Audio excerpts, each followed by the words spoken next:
بسم اللہ الرحمن الرحیم۔ السلام علیکم۔ اسلام میں ختنہ کرنے کا آغاز کب سے ہوا؟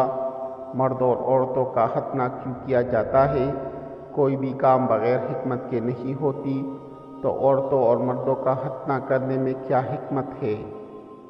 ناظرین، حضرت ابراہیم علیہ السلام کی عمر 86 برس ہو چکی تھی، لیکن اولاد کی نعمت تاحال انہیں عطا نہ ہوئی تھی۔ انہوں نے اللہ رب العزت کی بارگاہ میں استدعا کی، اے رب، مجھے نیک صالح لڑکا عطا کر۔ یہ دعا اللہ تعالیٰ کی بارگاہ میں قبول ہوئی، اور آپ کی دوسری بیوی حضرت ہاجرہ رضی اللہ تعالیٰ عنہا کے بطن سے حضرت اسماعیل علیہ السلام کی پیدائش کی خوشخبری سنائی گئی۔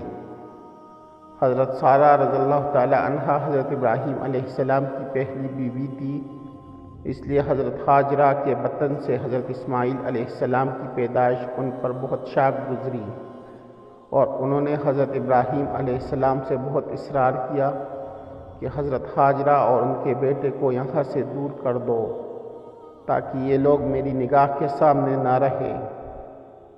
حضرت ابراہیم علیہ السلام کو یہ بات بہت ناگوار گزری، اور یہ ایک سخت امتحان تھا کہ بھلا کون اپنے بیٹے کو بیابان میں چھوڑے گا، اور وہ بیٹا اور وہ جو آپ کو بڑھاپے میں عطا کیا گیا تھا، اس کو بیابان میں اکیلے چھوڑا۔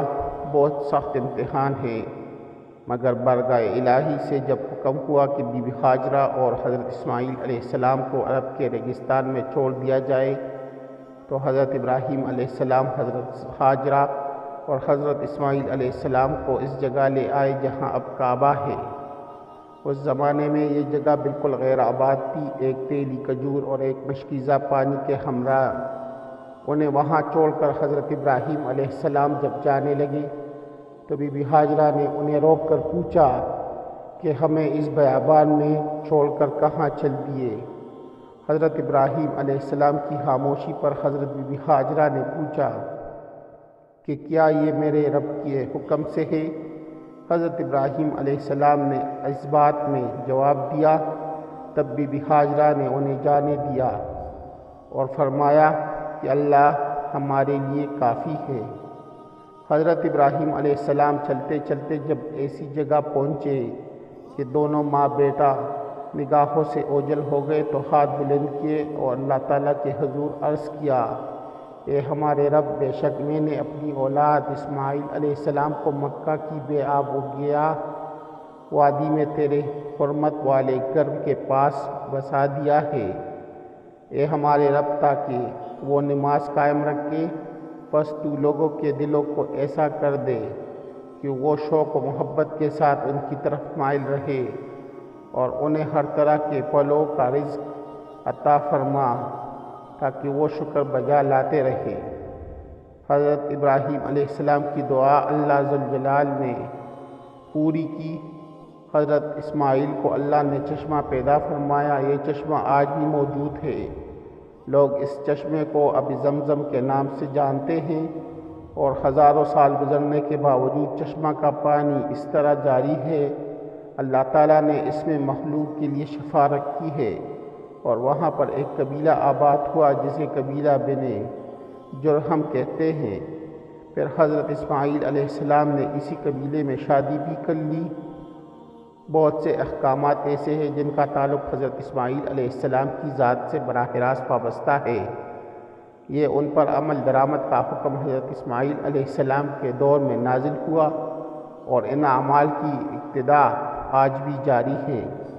انہی احکامات میں سے ایک حکم ختنہ کا ہے۔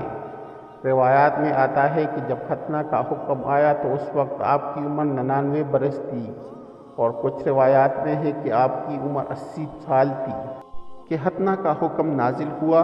چنانچہ آپ نے اسی روز اپنا اور اپنے تمام نوکروں اور غلاموں کا ختنہ کیا۔ آپ نے خدا کی تعمیل میں اس قدر جلدی کی کہ آپ کے استعارہ نہ تھا، تو آپ نے ایک بسولی سے خود اپنا ختنہ کیا۔ چنانچہ حضرت ابو ہریرہ رضی اللہ تعالیٰ عنہ سے مروی ہے کہ نبی اکرم صلی اللہ علیہ وآلہ وسلم نے فرمایا، حضرت ابراہیم علیہ السلام نے اپنا ختنہ خود ایک بسولے سے کیا تھا، جبکہ آپ 80 برس کے تھے۔ حضرت ابو ہریرہ رضی اللہ تعالی عنہ سے روایت ہے کہ رسول اکرم صلی اللہ علیہ وآلہ وسلم نے فرمایا، 5 چیزیں فطرت میں سے ہے۔ نمبر 1 ختنہ کرنا، نمبر 2 زیر ناف بال منڈوانا، نمبر 3 مونچھیں چھوٹی کرنا، نمبر 4 ناخن تراشنا، اور نمبر 5 بغل کے بال اکیڑنا۔ ابن جریر طبری حضرت ابن عباس رضی اللہ تعالیٰ عنہ کا روایت نقل کرتے ہیں کہ سب سے پہلے صفا اور مروہ کا چکر حضرت ہاجرہ رضی اللہ تعالیٰ عنہا نے لگایا، اور سب سے پہلے جس عرب خاتون کا ختنہ کیا گیا وہ حضرت ہاجرہ ہے۔ فرمایا کہ جب حضرت ہاجرہ بی بی سارہ سے الگ ہوئی تو اپنا دامن نیچے کر دیا تاکہ خون کا اثر ظاہر نہ ہو۔ ناظرین کرام، فقہی اعتبار سے مردوں کے لیے ختنہ کرنا واجب ہے جبکہ عورتوں کے لیے مستحب ہے۔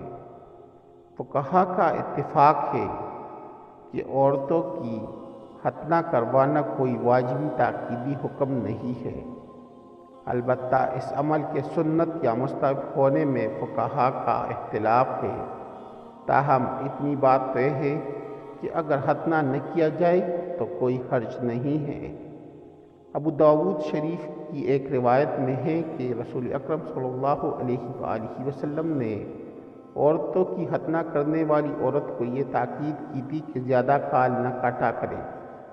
نیز ایک حدیث علامہ ابن عابدین رحمۃ اللہ علیہ نے نقل کی ہیں جس میں رسول اللہ صلی اللہ علیہ وآلہ وسلم کا فرمان منقول ہے کہ مردوں کی ختنہ مستحب ہے اور عورتوں کی ختنہ باعث عزت ہے۔ حضرت انس بن مالک بیان کرتے ہیں کہ ام ایمن نام کی ایک عورت مدینہ میں ختنہ کیا کرتی تھی۔ اس سے رسول اللہ صلی اللہ علیہ وآلہ وسلم نے فرمایا، جب تو کسی لڑکی کا ختنہ کرے تو کچھ کال چھوڑ دیا کر اور کاٹنے میں مبالغہ آمیزی نہ کیا کر، کیونکہ یہ چیز چہرے کو خوبصورت بنانے والی اور اسے خاوند کے لیے مقبول بنانے والی ہے۔ عورتوں کا ختنہ کرنے میں حکمت یہ ہے کہ اس سے عورتوں کی شہوت اعتدال پر آ جاتی ہے اور میاں بیوی دونوں کے لیے زیادہ لذت کا باعث ہے۔ طبی نقطہ نظر سے مسلم اتباع اور اہل علم نے مختلف قسم کے فوائد بیان کیے ہیں۔ مثلاً کبھی وہ کیلوری بڑی ہونے کے سبب عدم لذت یا شوہر کے لیے تشویش کا سبب بن جاتی ہے۔ اس کیلوری کے ہٹنے سے اس کے نیچے گندگی جمع ہونے، اس میں بدبو ہونے اور کس طرح کا انفیکشن پیدا ہونے کا خطرہ نہیں رہتا۔ ایک بڑا فائدہ پیشاب میں آسانی کا ہے کیونکہ یہ چمڑی اس کے اوپر ہوتی ہے جس سے پیشاب میں دقت پیدا ہوتی ہے۔ اسی طرح بہت سے جنسی امراض، پیشاب کی نالی کے جلن، پیشاب کی نالی اور رحم کے کینسر سے حفاظت ہوتی ہے۔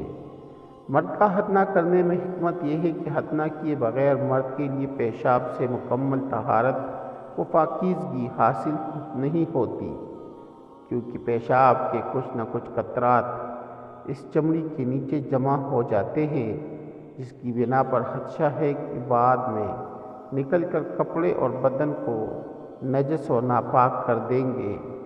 طبی نقطہ نظر سے ختنہ 150 بیماریوں کے لیے فائدہ مند ہے۔ بعض بیماریوں میں ڈاکٹر غیر مسلم بچوں کا ختنہ کر دیتے ہیں۔ معزز دوستو، اگر آپ لوگوں کو میری ویڈیو اچھی لگی ہو تو میرے چینل کو سبسکرائب کر کے بیل کا آئیکن ضرور دبائیے گا۔ السلام۔